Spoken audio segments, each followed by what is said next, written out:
before we start our day, let us all stand up for the afternoon prayer. Who wants to lead a prayer? Okay, Jeannie. Name the Father, Son, and Holy Spirit. Amen. Amen. But before you sit, kindly pick up some pieces of papers under your chairs and please arrange your chairs properly. And now take your seats. Good morning once again, class. So how's your day? We're fine, Mom. Okay, it seems that you are all good. And now I will check your attendance first. If I call your name, say present. Hasmin, Present, Mom. Jeannie, Present, Mom. Jamaica. Present. Very good, because everyone is present. And now, before we proceed our lesson, we will observe our classroom rules. So, everybody, kindly please read our classroom rules. Okay, very good. So, our classroom rules is first, respect everyone, be kind and listen. Second, be on time, come prepared and ready. Third, stay focused, pay attention and avoid distractions. Fourth, follow directions, listen and follow instructions. Fifth, raise your hand, speak when called on. Lastly, keep it clean, take care of your space. Understood, everybody? Yes, Mom. Okay, alright. I hope that you are following our classroom rules. And now, who wants to dance here? Do you want to dance? Yes, Mom. Okay, and now I am going to play a singing melody. Everybody stand for our energizer! Making melodies in my heart, making melodies in my heart, making melodies in my heart for the King of Kings comes in. Making melodies in my heart, making melodies in my heart. Okay, very good, everyone. You now take your seat. Thank you for your participating. It seems that you are still alive now. I have here a picture. You are going to do is to rearrange the scrambled words. And this picture is the reference to rearrange the scrambled words. And who wants to volunteer to answer here in front? You may come here in front to rearrange the scrambled words. Okay, Miss Jeannie and Miss May, you may come here in front.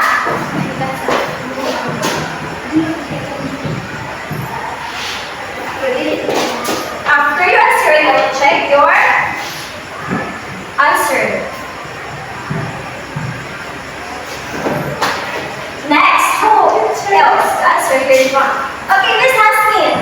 And also Miss Jamaica.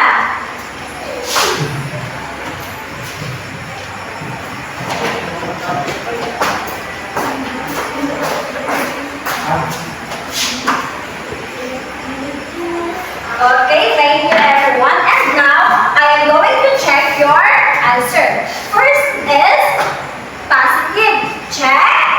Second, negative. Check. Third is near.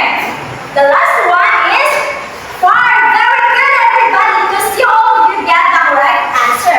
And now, do you have any idea what was our lesson for today? Okay, our topic for today is all about the transfer of learning. But before that, let me present to you our objectives.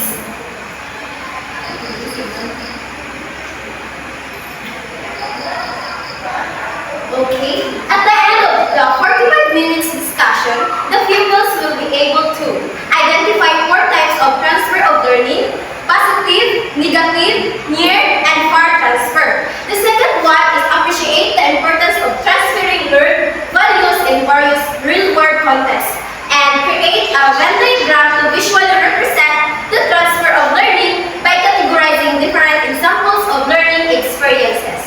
So what is transfer of learning? Do you have any idea of transfer of learning?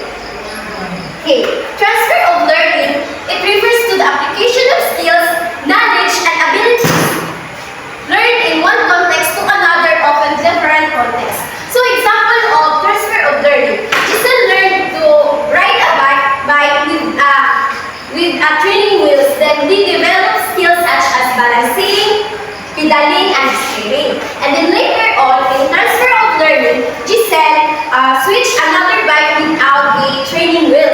And then despite of slight difference from with training wheels to without training wheels, Giselle applied their skills they learned from earlier to ride another bike to minimal practices.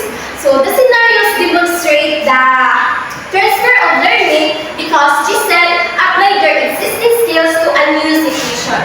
Did you get my idea? Did you get the transfer of learning? Yes. Okay. And then, who among you can experience this kind of transfer of learning in real life? Did you experience it? Yes. Okay, very good. Let's proceed to our types of transfer of learning. First is positive transfer of learning. Positive transfer of learning is the previous learning enhances new learning. Example of it is Jenny learned a new language and applied it to communicate with native speaker. Okay, did you get it? Yes, ma'am. Okay, very good. And next is negative transfer. Negative transfer of learning is a previous learning first with new learning. Example of it is Raymond has a traumatic experience of dogs, and then Raymond developed a fear of all dogs. Did you get it? Yes, ma'am. And this is the third of types of transfer of learning. Near transfer. Near transfer, similar context or class. For example, applying fraction knowledge in cooking recipe. And the fourth is far transfer. Different context or task. For example, using critical thinking in solving everyday problems. And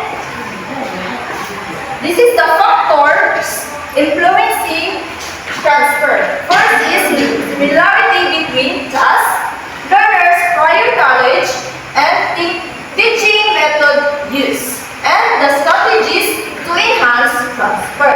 First is use of real-world application, and encouraging meta-cognition, and last, promoting self-regulation. Okay, let's proceed to our activity. Our activity entitled Learning Everywhere Challenge. So now we have the objective for our activity. To help students understand how they can use what the learning is called to solve real-life problems or help in different situations.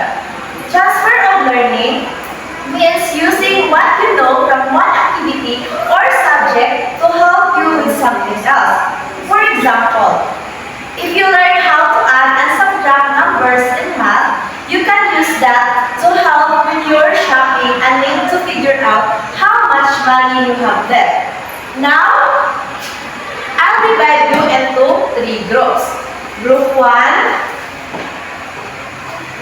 Group 2, and Group 3. So, each group will get a sample scenario where you need to use something you learned in class to solve a problem in a new way. So the scenario of Group 1 is you're planning a party and need to figure out how much food to buy.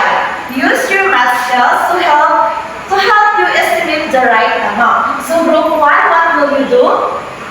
Very good. You are planning a party and you need to figure out how much food to buy. Okay, Group 1, are you understand? If you understand, tap your head. Okay, next is Group 2. You are writing a letter to a friend and want to make sure your words are clear and easy to understand. Use what you know about writing stories in English class to make a letter more clear. Understand Group 2? Okay, if you understand, clap your hands. Okay, next is Group 3. Group 3, you need to organize your toys in different bins.